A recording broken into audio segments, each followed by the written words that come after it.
ជំរាបសួរបងប្អូនស្រុកគ្នាក្នុងព្រះអង្គម្ចាស់អរគុណព្រះអង្គម្ចាស់ចាថ្ងៃនេះយើងបន្តមេរៀនជាមួយនឹងគ្នានៅក្នុងព្រះគម្ពីរវិវរណៈជំពូកទី4វិវរណៈជំពូកទី4និយាយអំពីនគរព្រះចាអញ្ចឹងវិវរណៈជំពូកទី4ខ1ក្រោយនោះមកខ្ញុំក៏លេចទៅឃើញមានទ្វារមួយចំហនៅស្ថានសួគ៌ហើយសំឡេងដែលខ្ញុំបានឮដូចជាសូរត្រែជាមុនដំបូងនោះក៏មានព្រះបន្ទូលមកខ្ញុំថាចូលឡើងមកឯណេះអញនឹងបង្ហាញឲ្យឯងឃើញការដែលត្រូវមកខាងក្រោយទៀតក្រោយនោះមកខ្ញុំក៏លេចទៅឃើញយើងមើលកន្លែងនេះតើសាវកយូហានគាត់កំពុងតែក្រឡេកមើលអ្វីនៅពេលដែលព្រះយេស៊ូវបែរមកសាវកយូហាននោះលោកយូហានត្រូវបានហៅទៅឯស្ថានសួគ៌ហើយក៏មិនបានឮអំពីពួកជំនុំឈប់និយាយអំពីពួកជំនុំបន្តទៀតមានការបង្រៀនជាច្រើនថានេះដោយសារតែពួកជំនុំទាំងអស់នោះត្រូវបានឆក់យកទៅហើយ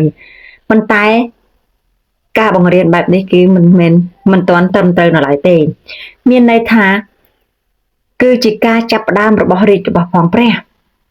ហើយឈប់និយាយអំពីពួកជំនុំនៃព្រះបានបើកសម្ដែងពីនគរព្រះការគ្រប់គ្រងដំណើរការនៅក្នុងនគរព្រះដល់សាវកយូហានអញ្ចឹងគឺជាការសម្ដែងអំពីនគររបស់ផងព្រះ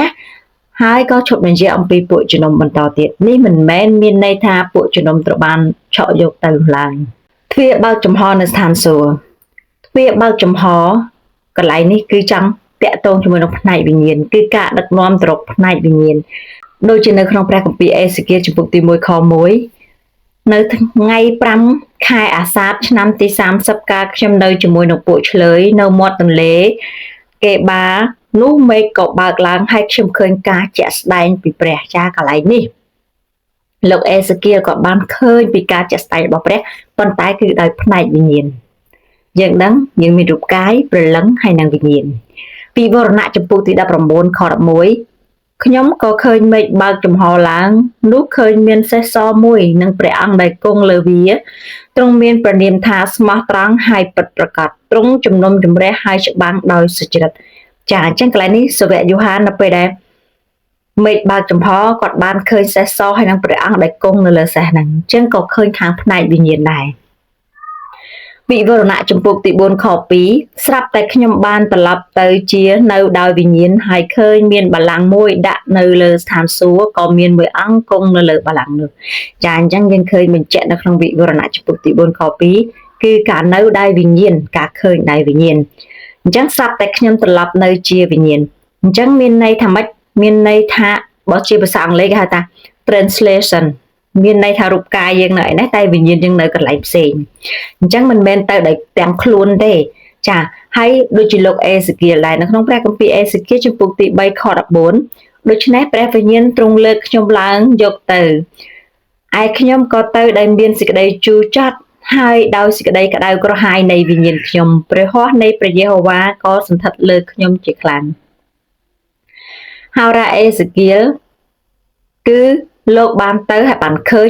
ដោយវិញ្ញាណនៅក្នុងអេសេគៀលដែរជំពូកទី8ខ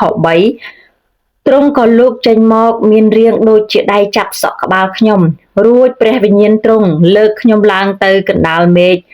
ហើយនឹងដីក៏នាំខ្ញុំទៅឯក្រុងយេរូសាឡិមដោយការជាក់ស្ដែងនៃព្រះគឺទៅដល់មាត់ទ្វារនៃទីលានខាងក្នុងដែលបើកទៅទិសខាងកើតដែលបើកទៅទិសខាងជើងជាកន្លែងមានរូបនៃសេចក្តីប្រច័ណ្ឌដែលបណ្ដាលឲ្យប្រចាំចាអញ្ចឹងកន្លែងនេះហោរ៉ាអេសេគៀលគឺត្រូវបានយកទៅដោយវិញ្ញាណនៅក្នុងសញ្ញាថ្មីលោកភីលីបត្រូវបានព្រះអង្គលើកយកទៅដូចគ្នាប៉ុន្តែមិនមែនដោយវិញ្ញាណទេគឺគាត់ទៅទាំងរូបរាងកាយតែម្ដងនៅក្នុងព្រះគម្ពីរកិច្ចការជំពូកទី8ខ39លោកឡើងពីទឹកមកនោះព្រះវិញ្ញាណនៃព្រះម្ចាស់ទ្រង់ឆក់យកហ្វីលីបបាត់ទៅហើយអ្នកកំរាវមិនបានឃើញគាត់ទៀតទេក៏ទៅតាមផ្លូវដោយអសប្បាយចាអញ្ចឹងកន្លែងនេះហ្វីលីបព្រះអង្គឆក់យកគាត់ទៅគឺទៅទាំងរូបកាយតែម្ដងមួយអង្គដែលគង់លើបល្ល័ង្កនោះអញ្ចឹងយើងឃើញកន្លែងនេះសាវកយូហានបានឃើញព្រះគង់នៅលើបល្ល័ង្កបងប្អូន គ្មានអ្នកណាដែលអាចឃើញព្រះទេព្រះបន្ទូលរបស់ព្រះអង្គចាស់ប្រាប់យើងថាគ្មានអ្នកណាដែលអាចឃើញព្រះទេនៅក្នុងព្រះគម្ពីរយូហានជំពូកទី1ខ18គ្មានអ្នកណាដែលឃើញព្រះឡើយ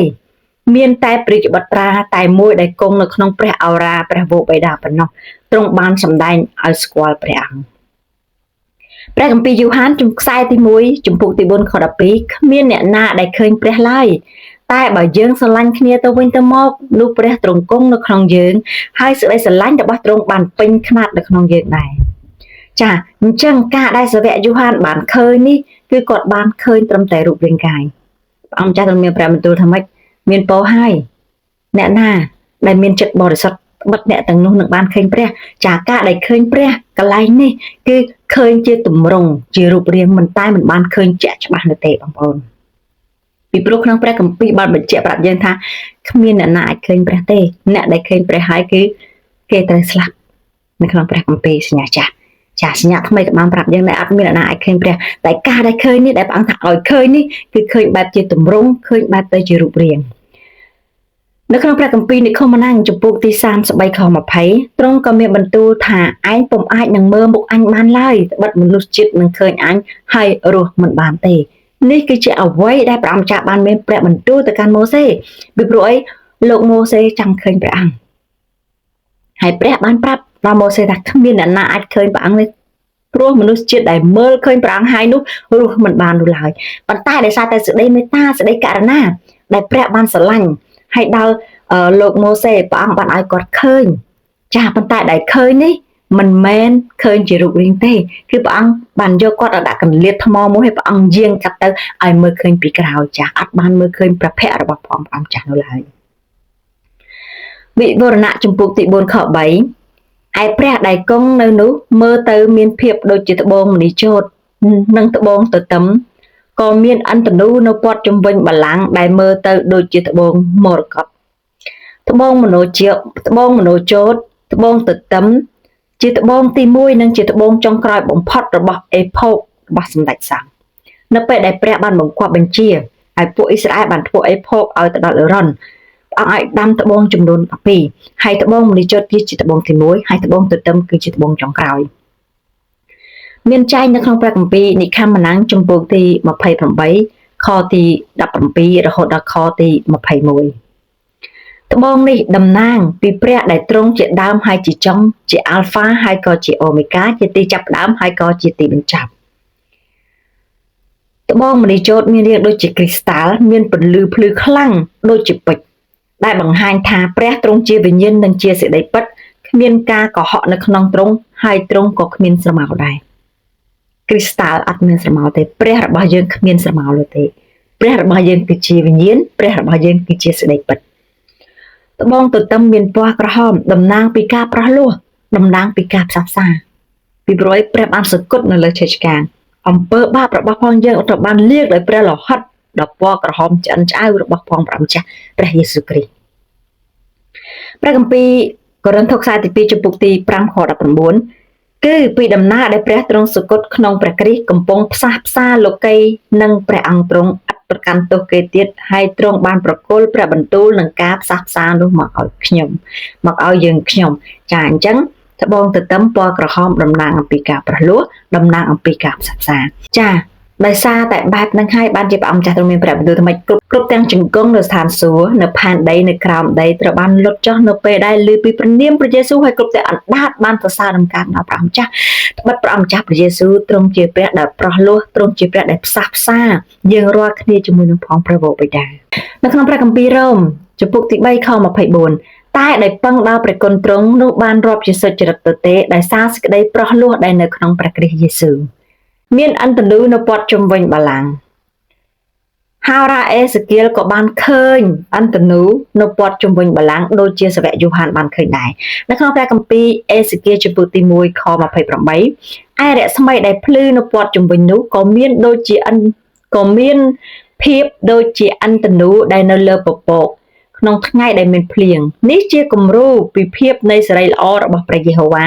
ការខ្ញុំបានឃើញហើយនោះខ្ញុំក្រាបមុខចុះដល់ដីហើយជំលឺប្រសូរសៀងមានបន្ទូលមកអន្តនូនៅព័ទ្ធជុំវិញបល្ល័ង្កព្រះ មានពណ៌7ចាជាទូទៅយើងដឹងហើយថាឥន្ទនូមាន7ពណ៌ប៉ុន្តែវាជាពន្លឺរស្មីជុំវិញបល្ល័ង្ករបស់ព្រះនោះគឺភ្លឺចិញ្ចាំងហើយពេញដោយពណ៌ទាំង7ពន្លឺឥន្ទនូចែងចាំងលើបល្ល័ង្កនៃព្រះនេះតំណាងអំពីព្រះគុណសេចក្តីមេត្តាករុណានិងសេចក្តីស្រឡាញ់របស់ផងព្រះនៅពេលដែលមានទឹកជំនន់ព្រះអង្គម្ចាស់បានជំនុំជម្រះផែនដីលើកទី1ដោយទឹកជំនន់ហើយណូអេនិងក្រុមគ្រួសាររបស់គាត់បានរួចផុតអំពីទឹកជំនន់នោះព្រះអង្គម្ចាស់បានដាក់ឥន្ទនូដែលជាសេចក្តីសញ្ញាដែលថាព្រះអង្គម្ចាស់ទ្រង់មិនបំផ្លាញផែនដីដោយសារទឹកជំនន់ទេនេះក៏ព្រោះតែសេចក្តីមេត្តាសេចក្តីករុណានិងសេចក្តីស្រឡាញ់សេចក្តីស្មោះត្រង់ព្រះគុណរបស់ផងទ្រង់ចាអញ្ចឹងឥន្ទនូតំណាងអំពីសេចក្តីប្រោះលោះសេចក្តីមេត្តាករុណានិងព្រះគុណសេចក្តីស្រឡាញ់របស់ផងព្រះអង្គម្ចាស់ចាហើយយើងមើលនៅក្នុងព្រះគម្ពីរនិក្ខមណាំងក៏បានលើកឡើងដែរនៅនិក្ខមណាំងចំពោះទី34ខ6រហូតដល់ខទី7ទ្រង់យាងកាត់នៅមុខលោកទាំងប្រកាសថាយេហូវ៉ាគឺយេហូវ៉ាដ៏ជាព្រះទ្រង់មានប្រហារតីមេត្តាករុណាហើយទន់សន្តោសទ្រង់យឺតនិងខ្ញាល់ហើយមានសេចក្តីសប្បុរសនិងទៀងត្រង់ជាបរិបូរណ៍ទ្រង់មានសេចក្តីមេត្តាករុណាដល់មនុស្សទាំងពាន់ក៏អត់ទោសចំពោះសេចក្តីទុច្ចរិតសេចក្តីរំលងនិងអំពើបាបប៉ុន្តែទ្រង់មិនរាប់មនុស្សមានទោសទុកជាអត់ទោសឡើយទ្រង់ធ្វើទោសចំពោះសេចក្តីទុច្ចរិតរបស់ឪពុកទៅដល់3ទៅ4ដំណរផងចានេះបង្ហាញអំពីសេចក្តីមេត្តាករុណារបស់ផងព្រះអង្គម្ចាស់បើយើងស្រឡាញ់កោតខ្លាចព្រះអង្គម្ចាស់ទ្រង់មានព្រះអំណរថាម៉េចព្រះអង្គប្រទានពរដល់ទាំងពាន់ដំណរប៉ុន្តែព្រះរបស់យើងមិនមែនជាព្រះដែលមនុស្សមានទោសហើយថាអត់ទោសទេពីព្រោះព្រះយើងសុចរិតព្រះយើងបរិសុទ្ធព្រះយើងស្មោះត្រង់ហើយទ្រង់កាត់ទោសត្រឹមតែ3ទៅ4ដំណរនេះតំណាងអំពីព្រះគុណនិងសេចក្តីមេត្តាករុណារបស់ព្រះម្ចាស់ស្ដេចដាវីតគឺជាស្ដេចដែលគ្រប់កោតខ្លាចព្រះហើយព្រះបានផ្ដល់សេចក្តីមេត្តាករុណាដូចជាព្រះបន្ទូលនិក្ខមណាំងចំពោះទី34ខ6ខ7នេះដល់ស្ដេចដាវីតគឺខ្សែឬក៏ជំនួវងរបស់ស្ដេចដាវីតមានបន្តអត់មានបាត់បង់រាជវង្សរបស់ស្ដេចដាវីតត្រក្រងនៅលើបល្ល័ង្កទេនេះស្អីព្រះយើងស្មោះត្រង់ព្រះអង្គថាប្រទានពរទាំងពាន់ដំណរដូច្នេះបងប្អូនបើបងប្អូនរស់នៅដែលគោរពកោតខ្លាចព្រះបើបងប្អូនរស់នៅដែលចោះចូលធ្វើតាមប្រហាតីរបស់ផងព្រះអង្គម្ចាស់ព្រះពរមិនមែនត្រឹមតែដល់លោកអ្នកបងប្អូនទេប៉ុន្តែបានដល់កូនដល់ចៅទួតចៅលួតរបស់យើងបន្តថែមទៀតបងប្អូនព្រះរបស់យើងពេញដោយសេចក្តីមេត្តាករុណាព្រះរបស់យើងល្អណាស់យើងធ្វើការងារថ្វាយព្រះតែបន្តិចប៉ុន្តែព្រះអង្គចាស់ប្រទានពរឲ្យយើងវិញគឺទ្វេគុណហើយច្រើនគុណមែនទែនព្រះអង្គតបស្នងមកយើងវិញគឺជា30ជា60ហើយនិងជា100ព្រះអង្គម្ចាស់តបស្នងយើងយ៉ាងច្រើននៅពេលដែលយើងគ្រាន់តែស្ដាប់បង្គាប់ហើយយើងធ្វើការងារថ្វាយព្រះឧទាហរណ៍បងប្អូនបើសិនណាជាបងប្អូនមានសេចក្តីស្រឡាញ់បងប្អូនចេះថ្វាយដោយបងប្អូនឃើញគ្រួសារដែលលំបាកហើយបងប្អូនមានសេចក្តីស្រឡាញ់ហើយបងប្អូនអាចជួយជាអង្គគេត្រឹមតែ10កំប៉ុងទេយើងថា10កំប៉ុងតម្លៃលុយប្រហែលប្រហែលចា10កំប៉ុងប្រហែលជាអាចថា2គីឡូកន្លះអាចថា10000ចុះចាប៉ុន្តែពេលដែលព្រះអង្គម្ចាស់ប្រទានពរឲ្យបងប្អូនវិញមិនមែន10000ទេបងប្អូនខ្ញុំបានភ្លក់ចាខ្ញុំថ្វាយទៅព្រះត្រឹមតែប្រហែលជាថា10កំប៉ុងចុះឬក៏10គីឡូប្រហែលមិន10កំប៉ុងដូចជា10គីឡូចាអញ្ចឹងខ្ញុំថ្វាយទៅព្រះតែ10គីឡូទេខ្ញុំអត់មានអីទាំងអស់តែដល់ពេលដែលខ្ញុំទៅផ្សាយដំណឹងល្អទៅបង្រៀនក្មេងៗគេក្រជាងខ្ញុំទៀតគេខ្វះខាតជាងខ្ញុំទៅទៀតចាអញ្ចឹងខ្ញុំបានអង្គខ្ញុំនៅក្នុងធុងមានតែប្រហែលខ្ញុំថាបើប្រហើយទៅព្រះហ្មងអញ្ចឹងខ្ញុំបានច្រកជាថងដាក់ទៅឲ្យគេរាល់គ្នាតែថ្ងៃស្អែកខ្ញុំអត់មានអង្គក្បាយទេបងប្អូនចាប៉ុន្តែព្រះអង្គចាស់គឺជាព្រះមិនមែនតែជាព្រះដែលមើលកូនទេប៉ុន្តែជាព្រះដែលពេញដោយសេចក្តីមេត្តាករុណាទ្រង់នឹងតបស្នងព្រះអង្គថាព្រះអង្គមានព្រះបន្ទូលថាម៉េចអ្នកណាដែលមានចិត្តសទ្ធានឹងជួយដល់មនុស្សក្រីក្រនោះស្មើនឹងឲ្យព្រះអង្គម្ចាស់ទ្រង់ខ្ចីហើយទ្រង់នឹងសងដល់អ្នកនោះបងប្អូនស្អែកឡើងគេខលមករកខ្ញុំឲ្យខ្ញុំទៅបើកលុយ$300បងប្អូនអង្គតែ10គីឡូទេហើយចំនួនក្នុងអង្គមកករងដូចជាតែ6-70000ទេចាតែនៅពេលដែលព្រះអង្គប្រទានពរឲ្យខ្ញុំវិញ$300ច្រើនមែនទែនអង្គច្រើនបើមែនទែនបងប្អូននេះដោយសារគេដោយសារតែព្រះយើងពេញដោយសេចក្តីមេត្តាករុណាទ្រង់ផ្ដល់ប្រពរដល់ទាំងពាន់ដំណរថែមទៀតយើងមើលព្រះគម្ពីរនិក្ខមណាំងចំពោះទី34ខ6ខ7នេះនិយាយអំពីលក្ខណៈទាំង7របស់ព្រះរបស់ផងយើងគឺលក្ខណៈទាំង7លក្ខណៈទី1របស់ផងទ្រង់គឺទ្រង់ជាព្រះដែលមានព្រះតីមេត្តាករុណាទី2ព្រះអង្គម្ចាស់ជាព្រះដែលមានស្ដីព្រះអង្គម្ចាស់ទ្រង់ជាព្រះដែលមានព្រះតីទន់សន្តោសទី3ព្រះអង្គម្ចាស់ជាព្រះដែលយឺតនិងខ្ញាល់ទី4ព្រះអង្គម្ចាស់ជាព្រះនៃសេចក្តីសប្បុរសជាបរិបូរណ៍ ទី5ព្រះអង្គម្ចាស់ទ្រង់ជាព្រះដែលស្មោះត្រង់ជាបរិបូរណ៍ទី6ទ្រង់អត់ទោសចំពោះការទុច្ចរិតរបស់ផងយើងទី7ព្រះអង្គម្ចាស់បានអត់ទោសស្ដីរំលងនៅអំពើបាបរបស់ផងយើងនេះគឺជាចរិតលក្ខណៈរបស់ព្រះនៃយើងព្រះអង្គម្ចាស់យើងទ្រង់ល្អណាស់បងប្អូនព្រះគម្ពីរវិវរណៈចំពុកទី4ខ4នៅព័ទ្ធជុំវិញបល្ល័ង្កនោះក៏មានបល្ល័ង្ក24ទៀតហើយខ្ញុំឃើញអ្នកចាស់ទុំ24នាក់អង្គុយលើបល្ល័ង្កទាំងនោះទាំងស្លៀកពាក់សហើយមានមកុដមាសនៅលើក្បាលតើអ្នកណាជាពួកចាស់ទុំទាំង24នាក់ចាមានសេចក្តីបង្រៀនជាច្រើនហើយនឹងមានបងប្អូនគ្រីស្ទានជាច្រើនតែងតែគិតថាពួកចាស់ទុំទាំង24នេះគឺដោយសារតែពួកសាវក12ហើយពួកចាស់ទុំរបស់អ៊ីស្រាអែលទាំង12បូករួមចូលគ្នាបាន24នាក់ចាអញ្ចឹងតាមនៅក្នុងព្រះបន្ទូលរបស់ផងព្រះអង្គម្ចាស់ពាក្យថាពួកចាស់ទុំមានប្រើរហូតដល់66ដងពួកចាស់ទុំមានន័យថាជាអ្នកដែលឈ្នះទទួលបានមកុដមានអំណាចនឹងដើម្បីនឹងគ្រប់គ្រងហើយពួកចាស់ទុំនេះមិនមែនជាពួកចាស់ទុំដែលមកពីពួកសាវក12ហើយពួកចាស់ទុំទាំង12នាក់ទេបងប្អូនបើសិនណាជាសាវកយូហានគាត់បានឃើញពួកជំនុបើគាត់បានឃើញពួកចាស់ទុំទាំង24នាក់យូហានសូមចាំបងប្អូនយូហានក៏គាត់ជាពួកសាវកដែរអញ្ចឹងបើសិនណាជាគាត់បានឃើញមានន័យថាគាត់បានឃើញរូបគាត់នៅទីនោះគាត់នៅដីវិញ្ញាណហើយគាត់បានឃើញរូបគាត់នៅទីនេះប៉ុន្តែមិនមែនទេបងប្អូនអ្វីដែលយូហានបានឃើញមិនមែនជាពួកចាស់ទុំរបស់អ៊ីស្រាអែលទាំង12ហើយមិនមែនជាពួកសាវកទាំង12ទេចាប៉ុន្តែពួកចាស់ទុំទាំង24នេះគឺតំណាងអំពីរបៀបទាំង24របស់លោកមាគីសេដេកទេស្ដេចដាវីតបង្កើតឲ្យមានវេនទាំង24សម្រាប់ពួកសង្ឃធ្វើការនៅក្នុងព្រះវិហារនៃព្រះ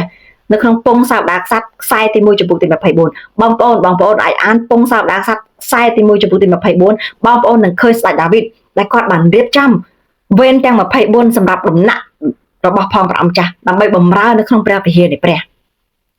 នេះគឺជាការងាររបៀបលោកមាគីសេដេកអញ្ចឹងអ្វីដែលព្រះបានបង្ហាញដល់ម៉ូសេទាំងរងអបោសុតទាំងអ្វីដែលព្រះអង្គបានបង្ហាញពីរបៀបធ្វើរបៀបឃើញចារូបរាងទាំងអស់នោះគឺសុទ្ធតែមាននៅនគរស្ថានសួគ៌ចាអញ្ចឹងនៅផែនដីនេះបន្ទាប់ពីសាងសង់ដំណាក់របស់ព្រះអង្គម្ចាស់នៅក្រុងយេរូសាឡឹមក៏មានការដាក់វេន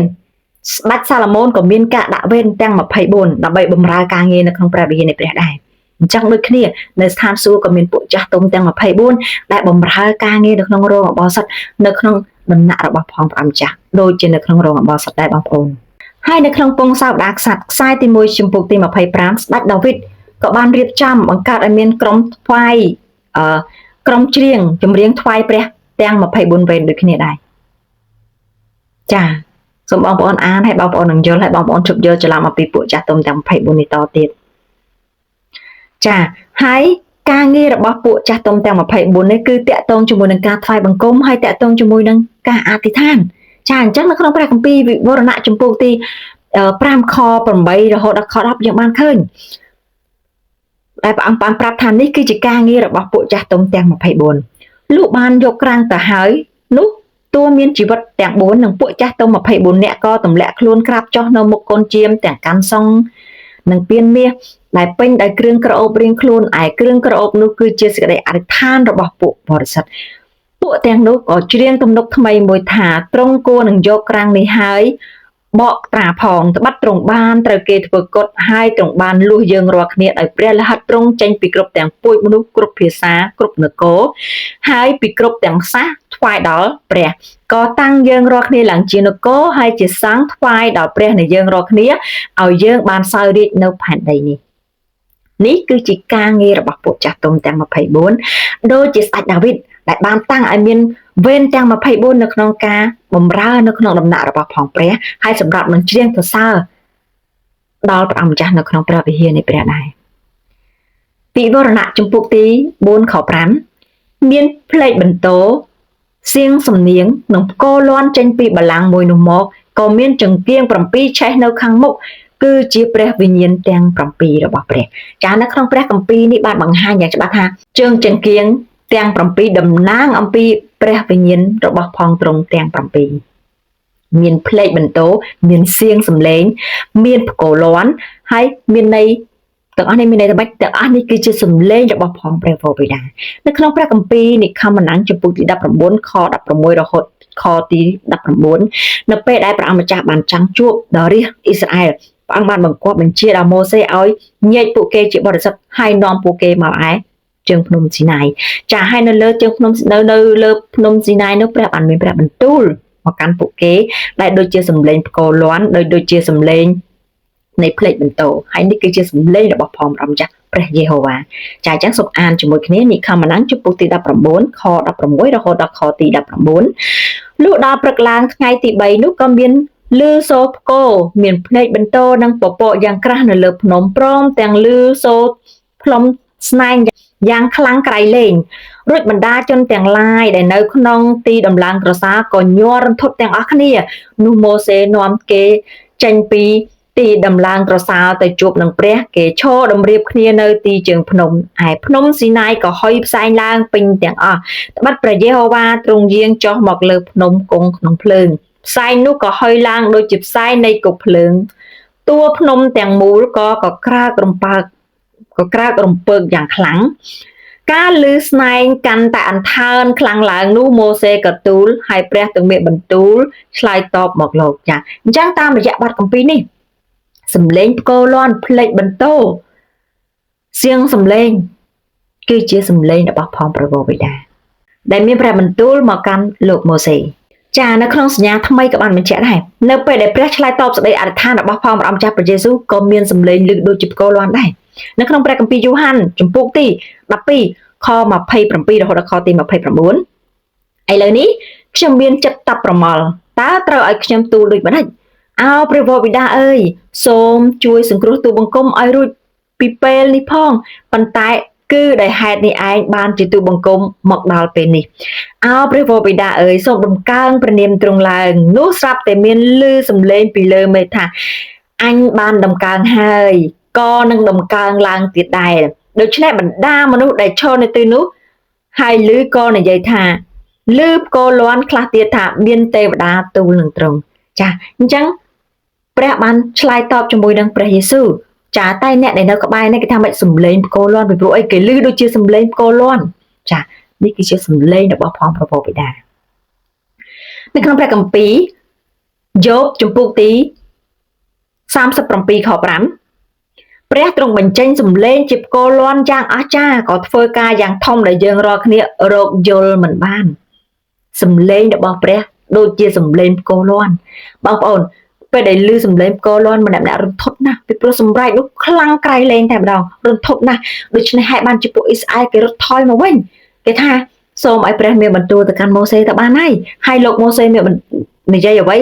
យើងនឹងស្ដាប់តាមកុំឲ្យយើងឮសំឡេងព្រះអង្គក្រែងលោយើងស្លាប់ពីព្រោះឲ្យសំឡេងនោះគឺលាន់លើពេញត្រចៀកគេតែម្ដងបងប្អូននៅពេលដែលផ្គរលាន់ម្ដងយើងភ័យយើងស្រែកយើងភ្ញាក់ហើយកូនគឺក្មេងៗគេយំចាសំឡេងរបស់ផងព្រះវរបិតាមានអំណាចមែនទែនបងប្អូនហើយជើងចង្គៀងទាំង7ព្រះអង្គចាប់បានបញ្ជាក់ឲ្យថាសំដៅទៅលើព្រះវិញ្ញាណទាំង7របស់ព្រះនៅក្នុងព្រះគម្ពីរអេសាយជំពូកទី11ខ2ព្រះវិញ្ញាណនៃព្រះយេហូវ៉ានឹងសន្ធិដ្ឋលើអ្នកនោះគឺជាព្រះវិញ្ញាណនៃប្រាជ្ញានិងយោបល់ជាព្រះវិញ្ញាណនៃគំនិតវាងវៃនិងឫទ្ធានុភាពជាព្រះវិញ្ញាណនៃសេចក្តីចេះដឹងនិងសេចក្តីកោតខ្លាចដល់ព្រះយេហូវ៉ាវិវរណៈជំពូកទី4ខ6ឯនៅខាងមុខបល្ល័ង្កនោះមានសមុទ្រកែវដូចជាកែវចរណៃហើយនៅកណ្ដាលនិងជុំវិញនៃបល្ល័ង្កនោះក៏មានតួមានជីវិត4ដែលមានភ្នែកពេញទាំងមុខទាំងក្រោយសមុទ្រកែវតំណាងអំពីភាពបរិសុទ្ធដែលនៅជុំវិញបល្ល័ង្កនៃព្រះហើយសមុទ្រកែវនេះក៏បង្ហាញអំពីការលាងសម្អាតដែរបងប្អូនមុនពេលដែលយើងអាចឆ្លងកាត់ទៅជួបដល់ព្រះបានគឺយើងត្រូវតែឆ្លងកាត់សមុទ្រកែវហើយការឆ្លងកាត់សមុទ្រកែវនេះគឺជាការឆ្លងកាត់នឹងការសម្អាតភាពកខ្វក់អំពើបាបរបស់ផងយើងដែរហើយនេះគឺជាអ្វីដែលព្រះអង្គម្ចាស់បានបង្ហាញដល់លោកម៉ូសេឲ្យសាងសង់រោងអបោសុតហើយឲ្យមានចានខ្លាំកន្លែងសម្អាតដូចគ្នាដែរនៅក្នុងព្រះគម្ពីរនិខមណាំងជំពូកទី30ខទី18រហូតដល់ខទី21ត្រូវឲ្យធ្វើចានខ្លាំនិងជើងពីលង្ហិនសម្រាប់ការលាងសម្អាតហើយត្រូវដាក់នៅទីពាក់កណ្ដាលត្រសាលជំនុំនិងអាសនារួចត្រូវដាក់ទឹក ចុះនោះអឺរ៉ុននឹងពួកកូនលោកនឹងលាងដៃលាងជើងនៅត្រង់នោះកាលណាគេចូលទៅក្នុងប្រាសាទជំនុំត្រូវឲ្យគេលាងនឹងទឹកនោះដើម្បីកុំឲ្យត្រូវស្លាប់ហើយកាលណាចូលទៅចិត្តអាសនាដើម្បីធ្វើការឬថ្វាយដង្វាយដិតដល់ព្រះយេហូវ៉ា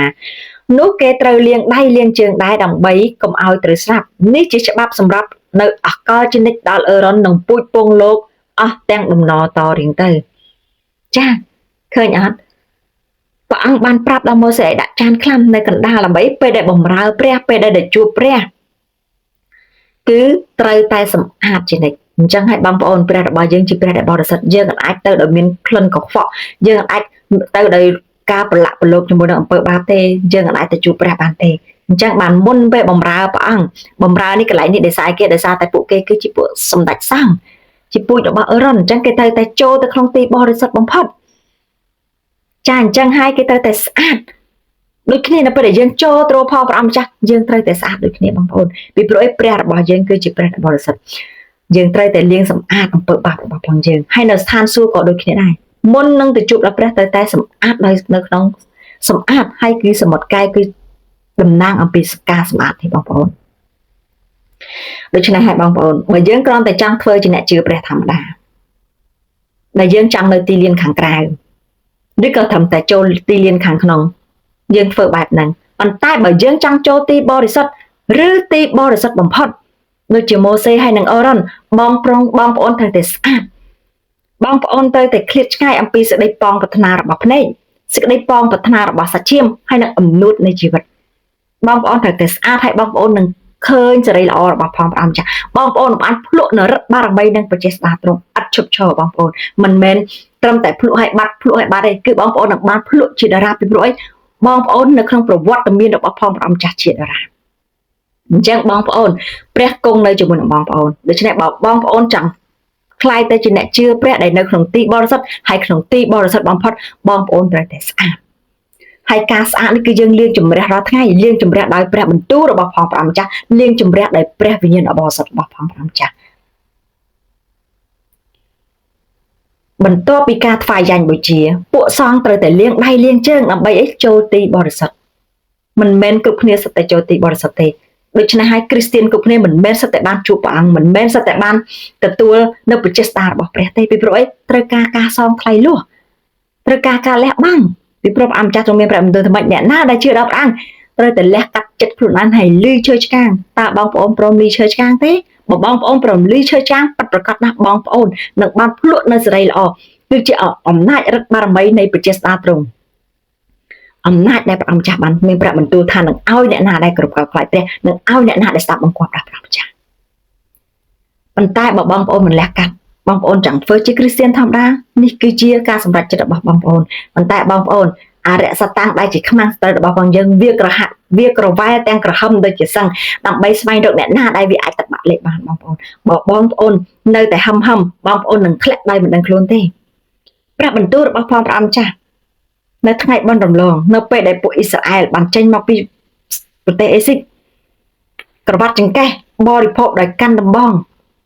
តំណាងឲ្យភាពប្រុងប្រៀបជាស្រេចពីព្រោះអីខ្មាំងសត្រូវត្រៀមតែបំផ្លាញត្រៀមតែនឹងសម្លាប់ទេបើមិនប្រុងប្រៀបខ្លួនជាស្រេចនោះបងប្អូនលោតែនឹងមិនអាចរត់រួចពីកណ្ដាប់ដៃរបស់សាអេស៊ីបទេអញ្ចឹងហើយបងប្អូនយើងជឿព្រះក៏ដូចគ្នាដែរយើងត្រូវតែប្រុងខ្លួនជាស្រេចយើងមិនអាចធ្វើត្រឹមតែជាអ្នកជឿព្រះធម្មតាចាពីព្រោះអីធម្មតាក៏ទៅជាមួយនឹងគេដែរអីយើងមិនចាំយាមតែយើងមិនចាំយាមយើងអត់ស្គាល់របស់ពិតយើងអត់ស្គាល់របស់คล้ายយើងនឹងទៅតាមគេតាមឯងហើយបងប្អូនជឿព្រះយើងមើលតើប្រមាណអ្នកដែលបានចូលទឹកដីសន្យាតើប្រមាណអ្នកដែលបានសង្គ្រោះអំពីទឹកជំនន់ប្រមាណអ្នកហើយតើប្រមាណអ្នកនឹងចូលនគរឋានសួគ៌បន្តិចទៀតយើងនឹងរៀនជាមួយគ្នានៅក្នុងព្រះគម្ពីរវិវរណៈតើមនុស្សចំនួនប្រមាណអ្នកដែលព្រះអង្គរើសអញ្ចឹងហើយបងប្អូនត្រូវតែជាម្នាក់ដែលព្រះអង្គថាម្ចាស់ទ្រង់មានព្រះបន្ទូលថាម៉េចយើងត្រូវតែរត់ប្រណាំងបង្ហើយការរត់ប្រណាំងគឺជាការរត់ប្រណាំងដែលបែបអ្នកដែលជាប់ភួងជ័យអ្នកដែលជាប់លេខ1មិនមែនរត់លេងទេរត់លេងយើងនឹងចាញ់គេហើយបងប្អូនហើយការរត់នេះខ្ញុំសូមបញ្ជាក់ម្ដងទៀតយើងមិនមែនរត់ប៉ែងជើងជាមួយនឹងគ្រីស្ទានគ្នាឯងទេបងប្អូនគឺរត់ជាមួយនឹងខ្មាំងសត្រូវរបស់ផងយើងជំនះសាច់ឈាមរបស់ផងយើងជំនះអំនួតរបស់ផងយើងហើយជំនះដល់អរិយសតាំងជាខ្មាំងស្ទើរដែលព្រាមអស់យើងទាញយើងពីឋានសួគ៌មកដល់ ឋាននរកជាមួយវាយើងត្រូវតែរត់ប៉ុណ្ណឹងជាមួយវាមិនមែនរត់ប៉ុណ្ណឹងជាមួយបងប្អូនហើយបែងជើងបងប្អូនរបស់យើងទេបងប្អូនពីព្រោះអីយើងនឹងទទួលភោគជ័យទាំងអស់គ្នាអញ្ចឹងនៅក្នុងព្រះគម្ពីរនិខាម៉ានាំងដូចគ្នាចំពុកទី40ខ7ហើយត្រូវដាក់ចានខ្លាំនៅកណ្ដាលប្រាសាទជំនុំនឹងអាសនានោះរួចដាក់ទឹកចុះក្នុងចានខ្លាំផងអញ្ចឹងនៅពេលដែលមុននឹងចូលទីសក្ការៈបំផុតមុននឹងចូលទីបរិសុទ្ធបំផុតនោះហើយឬក៏ត្រឹមតែទីបរិសុទ្ធក៏ត្រូវតែលាងសម្អាតដៃហើយនឹងជើងដែរបងប្អូនដូចគ្នាដែរព្រលឹងដែលទទួលនៅឯស្ថានសួគ៌មានន័យថាបើសិនជាម្នាក់នោះគាត់បានជឿព្រះអង្គហើយនៅពេលដែលគាត់ស្លាប់នៅផែនដីនេះហើយគាត់ទៅឋានសួគ៌ក៏គាត់ត្រូវការឆ្លងកាត់សមុទ្រកែវដែរដើម្បីសម្អាតគាត់ទើបគាត់អាចចូលទៅនៅនគរឋានសួគ៌កន្លែងដែលព្រះអង្គចាស់បានរៀបចំឲ្យគាត់គ្រប់ទាំងការឈឺចុកចាប់នេះនឹងត្រូវបានលុបចេញគំនិតរបស់ផងគេនឹងផ្លាស់ប្រែជាថ្មីព្រលឹងវិញ្ញាណនឹងចូលឋានសួគ៌ដែលទឹកមុខរីករាយមានស្ដីអំណរបន្ទាប់ពីគេបានលាងជាមួយនឹងសមុទ្រកែវចឹងបានព្រះអង្គចាស់ជំរាបព្រះបន្ទូលថាម៉េចទ្រង់ជូតអស់ទាំងទឹកភ្នែកគ្មានការឈឺចាប់គ្មានរោងទុក្ខវេទនាគ្មានសេចក្តីស្លាប់នៅឯនគរឋានសួគ៌ទេអរព្រះគុណព្រះអង្គនៅក្នុងព្រះគម្ពីរវិវរណៈចំពុកទី4ខ7ឯតួទី1ស្រដៀងនឹងសត្វសិង្ហតួទី2ស្រដៀងនឹងសត្វគោតួទី3មានមុខដូចជាមនុស្សហើយតួទី4ស្រដៀងនឹងសត្វឥន្ទ្រីដែលហើរវិវរណៈចំពុកទី4ខ8តួមានជីវិតទាំង4នោះមានស្លាប់6គ្រប់រូបក៏មានភ្នែកពេញខ្លួននៅជុំវិញហើយទាំងខាងក្នុងដែលក៏ចេះតែពោលពាក្យឥតឈប់ឈរទាំងយប់ទាំងថ្ងៃថាបរិសុទ្ធបរិសុទ្ធបរិសុទ្ធគឺព្រះអម្ចាស់ជាព្រះដ៏មានប្រជាស្ដារបំផុតដែលទ្រង់គង់នៅតាំងតែពីដើមក៏នៅឥឡូវនេះហើយត្រូវយាងមកម្ដងទៀតតួមានជីវិតទាំង4ពួកតួមានជីវិតទាំង4នេះឈរនៅគ្រប់ទិសគឺមានន័យថាទិសទាំង4បង្ហាញអំពីការមើលឃើញជប់ជ្រុងជ្រោយនៅលើផែនដីនេះព្រះរបស់យើងគឺជាព្រះដែលសពពញ្ញញាណទ្រង់ជ្រាបគ្រប់ទាំងអស់តួមានជីវិតបានដាក់នៅក្នុងឋានសួគ៌ហើយដាក់នៅគ្រប់ទាំងជ្រុងទាំង4របស់ផែនដីនេះអញ្ចឹងហើយដែលយើងតែងតែរៀនជាមួយគ្នាថាម៉េចយើងអាចកុហកអ្នកជិតខាងយើងអាចកុហកបងប្អូនយើងអាចកុហកខ្លួនឯងបានតែយើងអាចកុហកព្រះរបស់ផងយើងបានទេពីព្រោះអីព្រះយើងជ្រាបគ្រប់ទាំងអស់ព្រះយើងជាព្រះដែលសពពញ្ញញាណហើយយើងរាល់គ្នានៅជាអាក្រាតនៅចំពោះផងព្រះម្ចាស់ព្រះអម្ចាស់ក៏បានបង្គាប់ដល់ម៉ូសេឲ្យពួកអ៊ីស្រាអែលដំឡើងប្រសាលរបស់ផងខ្លួននោះនៅទិសទាំង4នៃរោងអបសុខដូចគ្នាដែរបងប្អូនពួកយូដាតំណាងពីសាច់សិង្ហដែលមាននៅទិសខាងកើតនៅក្នុងព្រះគម្ពីរជនករណីចំពុកទី2ខ2រហូតដល់ខ3ត្រូវឲ្យពួកអ៊ីស្រាអែលដំឡើងត្រសាលនៅក្បែរទង់ជ័យរបស់ខ្លួនតាមគោលតម្រុយគ្រួរបស់ឪពុកខ្លួនគេត្រូវនៅជុំវិញប្រឈមមុខនឹងត្រសាលជំនុំឯពួកដែលដំឡើងត្រសាលនៅទិសខាងកើតខាងថ្ងៃរះនោះត្រូវជាពួកទង់ជ័យរបស់ទីដំឡើងត្រសាលនៃពូជអម្បូរយូដាតាមកងគេហើយជាអ្នកដែលកំពូលលើពួកកូនចៅយូដានោះគឺជាណាសូនជាកូនអមីណាដាប់ចាអញ្ចឹងពួកយូដាគឺតំណាងពីសត្វសិង្ហដែរហើយទីត្រសាលរបស់ផងគេដំឡើងនៅទីខាងកើតពួករ៉ូបេនតំណាងពីតួជីវិតដែលមានរាងដូចជាគោហើយនៅទីខាងត្បូងនៅជនគណនាចំពុកទី2ខ2រហូតដល់ខ10ឯខាងត្បូងនោះត្រូវមានទង់ជ័យរបស់ទីដំឡើងត្រសាលនៃពួករ៉ូបេនតាមពួកកងរបស់គេហើយអ្នកដែលជាកំពូលលើពួកកូនចៅរ៉ូបេនគឺជាអេលីសើជាកូនរបស់ឯពួកអេប្រាអឹមតំណាងអំពីតួមានជីវិតដូចជាមនុស្សដែលមាននៅទិសខាងលិចនៅជនគណនាចំពុកទី2ខ18ឯខាងលិចនោះត្រូវមានទង់ជ័យរបស់ទីដំឡើងត្រសាលនៃពួកអេប្រាអឹមតាមពួកកងរបស់គេហើយពួកដែលជាកំពូលនិងពួកកូនចៅអេប្រាអឹមគឺជាអេលីសាម៉ាជាកូនអាមីហូតចាហើយដានតំណាងអំពីឥន្ទ្រីដែលនៅទិសខាងជើងជនគណនាចំពុកទី2ខ25ឯខាងជើងនោះត្រូវមានទង់ជ័យទីដំឡើងត្រសាលនៃពួកដានតាមពួកកងរបស់គេហើយអ្នកដែលជាកំពូលនៅលើពួកកូនចៅដានគឺជាអហ៊ីយេសើជាកូនអាប់មីសាដាយដោយតួមានជីវិតនៅជ្រុងទាំង4ទិសនៃស្ថានសួគ៌ហើយនៅលើហឹបនៃសេចក្តីសញ្ញាអាសនាគ្រឿងក្រអូបអាសនាដង្វាយដុតគឺសុទ្ធតែមានស្នែងទាំង4ហឹបនៃសេចក្តីសញ្ញាក៏មានស្នែងទាំង4ដែរលក្ខណៈរបស់តួមានជីវិតទី1គឺមានលក្ខណៈដូចជាសត្វសិង្ហ ដែលតំណាងពីព្រះគ្រីស្ទដែលទ្រង់ជាស្ដេចលើអស់ទាំងស្ដេចហើយបើតាក់ទងជាមួយនឹងព្រេងតាំងសត្វសឹងនេះតំណាងអំពីភាពក្លាហានតួមានជីវិតដែលដូចជាកូនគោគឺតំណាងពីព្រះយេស៊ូវគ្រីស្ទដែលទ្រង់ជាសម្ដេចសង្ឃដ៏ខ្ពស់ពីព្រោះអីទ្រង់គឺជាដង្វាយលោកបាបហើយបើនិយាយពីព្រេងតាំងតំណាងអីពីយ៉ាញ់បូជាតួមានជីវិតដែលមានរូបរាងដូចជាមនុស្សក៏តំណាងពីព្រះគ្រីស្ទដែលទ្រង់យកភាពជាមនុស្សជាកូនមនុស្សដែលព្រះអង្គគេហៅនាមព្រះអង្គថាជាកូនមនុស្សចាហើយជាកូនមនុស្សនោះបើព្រេងតាំងរបស់ផងព្រះអង្គចាត់តំណាងអំពីសេចក្តីស្រឡាញ់សេចក្តីមេត្តាករុណាការបន្ទាបខ្លួនតួមានជីវិតទី4គឺសត្វអន្ត្រីតំណាងអំពីកូនព្រះព្រះយេស៊ូវគ្រីស្ទទ្រង់គឺជាកូនព្រះហើយក៏តំណាងអំពីព្រេងតាំងនៃការបើកសម្ដែងមានភ្នែកនៅជុំវិញបង្ហាញពីការដែលដឹងពីអតីតកាលបច្ចុប្បន្ននិងអនាគតកាលជាភ្នែកដែលមើលឃើញគ្រប់ទាំងអស់មានជីវិតទាំងនេះដូចជាសេរ៉ាហ្វីមដែលថ្វាយបង្គំព្រះដ៏បរិសុទ្ធឥតឈប់ចូលនៅក្នុងព្រះគម្ពីរអេសាយចំពុកទី6ខ3មួយបន្លឺទៅកាន់ថាបរិសុទ្ធបរិសុទ្ធបរិសុទ្ធគឺជាព្រះយេហូវ៉ានៃពួកពលបរិវារទ្រង់បរិសុទ្ធផែនដីទាំងមូលមានពេញដោយសេរីល្អនៃទ្រង់នៅពេលដែលអ្នកនៅក្នុងទីសក្ការៈបំផុតអ្នកនឹងឃើញអ្នកនឹងធំក្លិនហើយមានអារម្មណ៍ពីភាពបរិសុទ្ធដោយសារតែព្រះរបស់យើងជាព្រះដ៏បរិសុទ្ធបងប្អូនបើបងប្អូនអធិដ្ឋានចាំយាមបើបងប្អូនថ្មឹងថ្មាតអធិដ្ឋានទូលទៅផងព្រះអង្គចាស់អធិដ្ឋានដោយការចាំចូលទៅកាន់នៅប្រវត្តិមានរបស់ផងព្រះអង្គចាស់រាល់ថ្ងៃរាល់ពេលវេលាដូចជាព្រះអង្គចាស់ទ្រង់មានព្រះបន្ទូលនៅក្នុងព្រះគម្ពីរម៉ាថាយចំពុកទី6ដាក់ទៅបន្ទុកបិទចិត្តអធិដ្ឋានបើបងប្អូនធ្វើបែបនោះជាប្រចាំស្មើនឹងបងប្អូនចូលទីសក្ការៈបំផុតចូលទីបរិសុទ្ធបន្ទាប់មកគឺទីបរិសុទ្ធបំផុតនៅពេលនោះបងប្អូននឹងភ្លក់សេរីល្អរបស់ផងព្រះអង្គចាស់បងប្អូននឹងភ្លក់អំពីភាពបរិសុទ្ធរបស់ផងព្រះអង្គចាស់បងប្អូននឹងធំក្លិនអំពីក្លិនដ៏ឈ្ងុយឈ្ងប់នៃព្រះដ៏ជាព្រះរបស់ផងយើងបងប្អូនបើបងប្អូនធ្វើបងប្អូននឹងទទួលបងប្អូនលេវីចំពុកទី20ខ7ដូច្នេះចូលឲ្យឯងរាល់គ្នាញែកខ្លួនចេញឲ្យបានបរិសុទ្ធចុះត្បិតអញនេះគឺយេហូវ៉ាជាព្រះនៃឯងរាល់គ្នាព្រះរបស់យើងជាព្រះដែលបរិសុទ្ធសូមឲ្យយើងបរិសុទ្ធត្បិតទ្រង់បរិសុទ្ធពេត្រុសខ្សែទី1ចំពុកទី1ខ15រហូតដល់ខ16តែចូលឲ្យអ្នករាល់គ្នាបានបរិសុទ្ធក្នុងគ្រប់កិរិយាទាំងអស់ដូចជាព្រះដែលទ្រង់ហៅអ្នករាល់គ្នាទ្រង់ក៏បរិសុទ្ធដែរត្បិតមានសេចក្តីចែងទុកមកថាចូលឲ្យឯងរាល់គ្នាបានបរិសុទ្ធត្បិតអញជាបរិសុទ្ធភាពបរិសុទ្ធតំណាងអំពីដំណាក់របស់ផងព្រះដូចគ្នាបងប្អូននៅក្នុងព្រះគម្ពីរទម្រង់កាំចំពុកទី93ខ5អោព្រះយេហូវ៉ាអើយអស់ទាំងសេចក្តីបន្ទាល់របស់ទ្រង់សុទ្ធតែពិតប្រាំងសេចក្តីបរិសុទ្ធសំណំនឹងដំណាក់ទ្រង់នៅអស់កលជានិច្ចតទៅបងប្អូនដំណាក់របស់ផងព្រះអង្គម្ចាស់ត្រូវហៅថាជាទីអធិដ្ឋានពីព្រោះដំណាក់របស់ផងព្រះអង្គម្ចាស់ត្រូវហៅថាជាទីបរិសុទ្ធបងប្អូនកុំយកដំណាក់របស់ផងព្រះអង្គម្ចាស់ធ្វើជាកន្លែងកំសាន្តអារម្មណ៍កុំយកដំណាក់របស់ផងព្រះអង្គម្ចាស់ធ្វើជាកន្លែងចោលលួចចោលប្លន់បងប្អូនប្រហែលជាគិតថាចោលលួចចោលប្លន់ដូចជំនាន់មុនណាយើងអត់មានលក់អីនៅក្នុងវិហារនៃព្រះប៉ុណ្ណឹងយើងអត់មានលក់ដូចជានៅក្នុងព្រះគម្ពីរតែបានចែងនោះទេប៉ុន្តែបងប្អូនអត់ដឹងខ្លួនទេ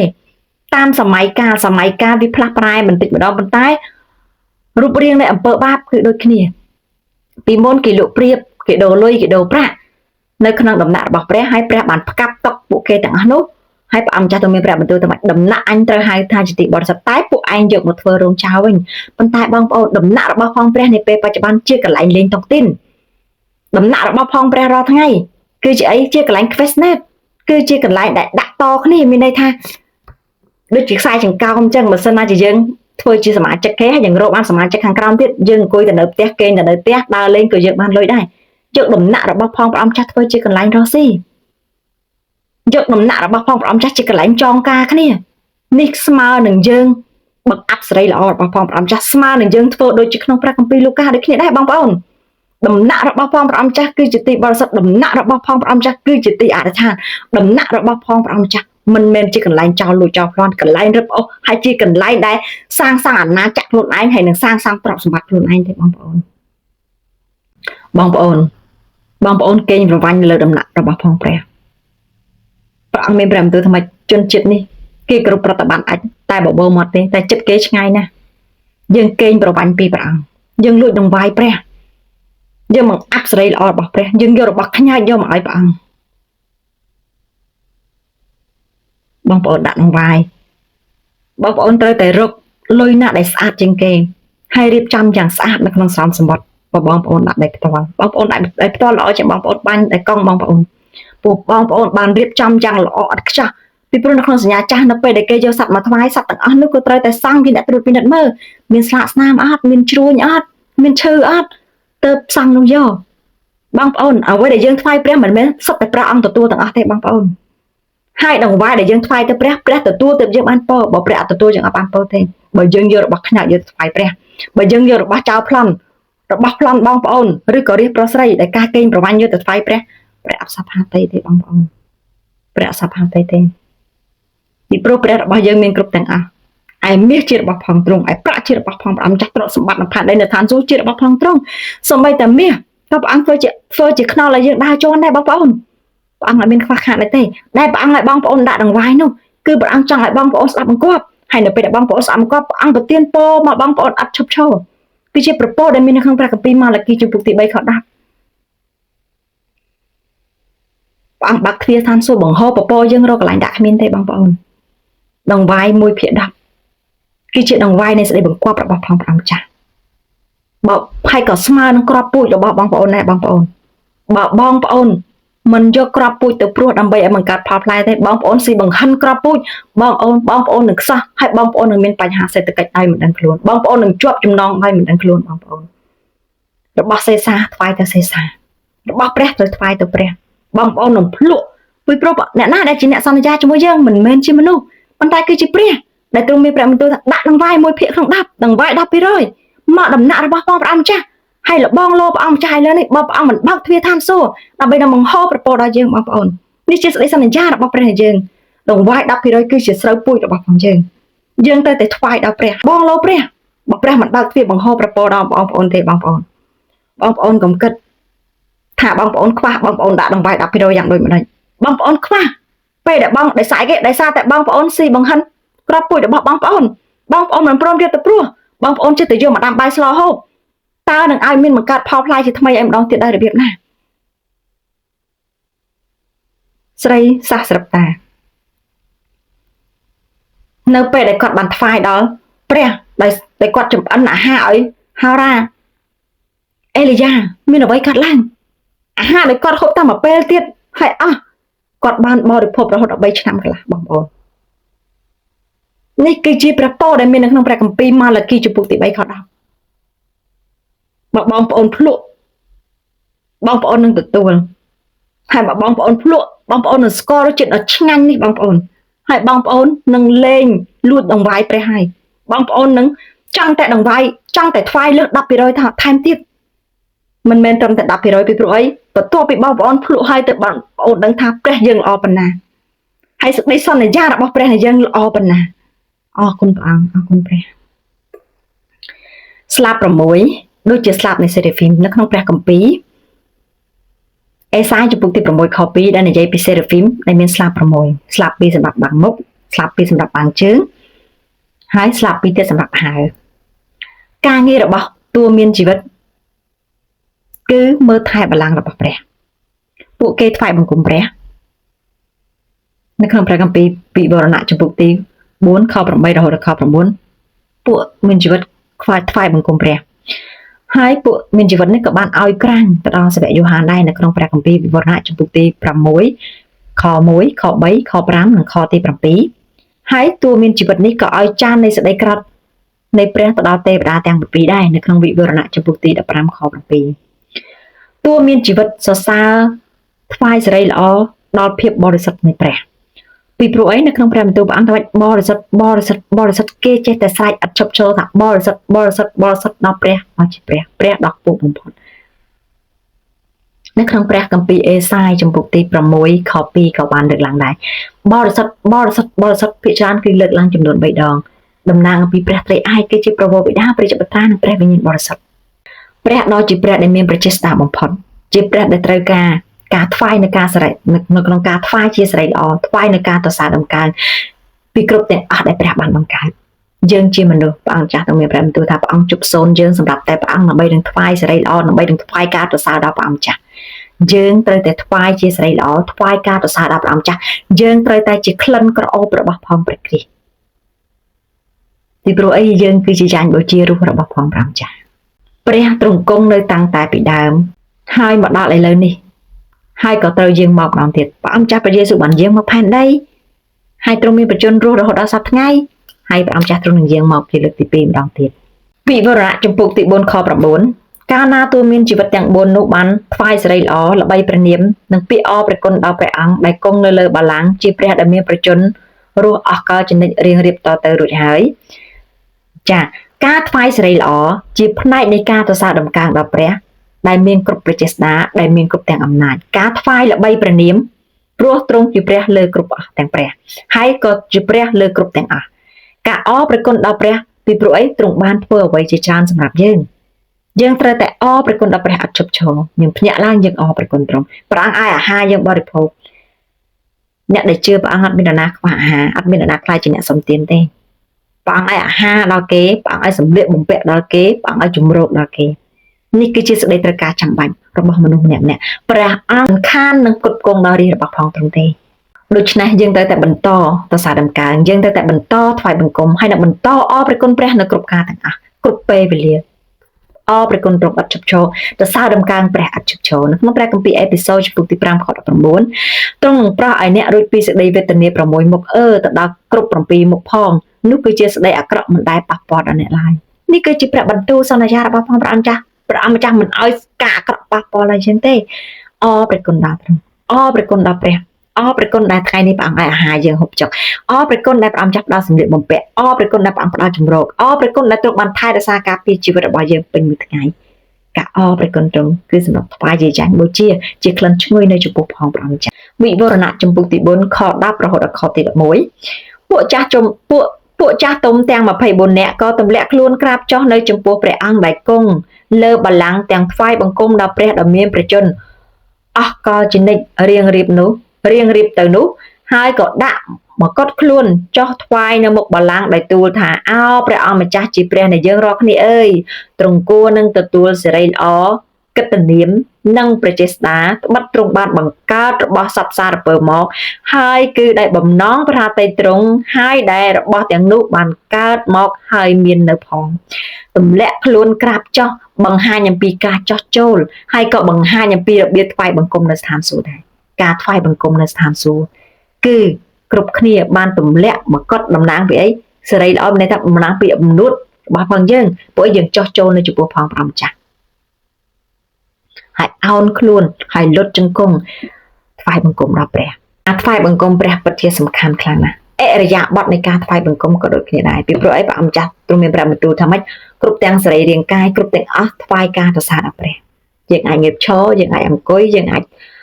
លុតជង្គង់យើងអាចទះដៃយើងអាចលោតរាំដើម្បីថ្វាយសិរីល្អដល់ព្រះអង្គម្ចាស់ថ្វាយបង្គំដល់ព្រះអង្គម្ចាស់មកត់បង្ហាញអំពីព្រះកិត្តិនាមមកត់បង្ហាញអំពីកិត្តិនាមកិត្តិយសការដោះមកត់ចេញអំពីការដោះមកត់ចេញបង្ហាញអំពីការគោរពការចោះចូលពីព្រោះអីមកត់របស់យើងនេះអត់ស្មើនឹងព្រះរបស់ផងយើងទេមកត់មាសនេះនៅក្នុងព្រះបន្ទូលព្រះអង្គថាពួកចាស់ទុំទាំង24មានមកត់មាសដែលមានទម្ងន់រត់រំលងនេះអត់ស្មើព្រះនៃយើងឡើយដោះចេញមកហើយថ្វាយបង្គំព្រះទ្រព្យសម្បត្តិ